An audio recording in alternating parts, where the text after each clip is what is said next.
you have been a very brave woman. You have taken on power. You have been sort of when you have been opposing Mr. Modi when he was the Chief Minister of Gujarat, and you continue to do that. You had public interest litigation after the riots. Usually when people come, you'll be surprised that quite a large percentage of people coming to Museum of Goa are from Gujarat. And my question to them usually is, "Aap kahan se Gujarat se ho? Gandhi ke Gujarat se ho ya Modi ke Gujarat se ho?" And if I ask you that question, I know that you are from Gandhi's Gujarat. So, let us basically talk about the current situation, especially Stan Swami. In Goa, we are very much disturbed. We have a large Catholic community here, and a priest with so much of empathy and who has done so much of work, who has been sort of imprisoned and he died. And we have another friend of ours, Anand Teltumbe, who is also and Professor Sai Baba, also very sick. Very, so, and it's not even that, it's the repression of the independent voice in the name of hindutva that is so wrong. Hinduism is based on questioning. Vedantic philosophy is about questioning. The Upanishads are about questioning. Democracy is about questioning.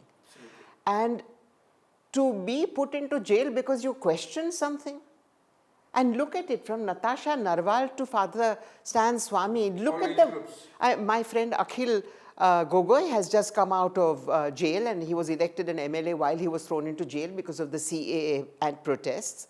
Look at the number of people from Pinjra Tod who were thrown in. Any of us could be thrown into jail and then let out 10 years later, 15 years later, because there is no case against us. Yeah. It's a horrifying situation of repression, and anybody who does not take it seriously, I think, is becoming an ostrich in this country. You say Goa is concerned because Father Stan Swami was a Catholic. Nonsense. He was a human being, and I object because he was a human being who was not allowed to question. It is our most fundamental right. If we call ourselves a democracy, we can't be a democracy if we just have a little black mark every 5 years. We have to reclaim democracy, and you can only reclaim democracy if you, A, know who your MLA is, you know who your representative is, and you hold them questionable. I mean, look at Goa. You vote for somebody and the next day they change parties. Mass defection. The highest number of cases in the court in Delhi are from Goa. But what I'm saying is, how can you not hold those people responsible? You vote for an ideology. You don't vote because I like your kurta. Yeah. Surely. And you are prostituting all of us who have voted for you. And I think the right to recall has to be brought in.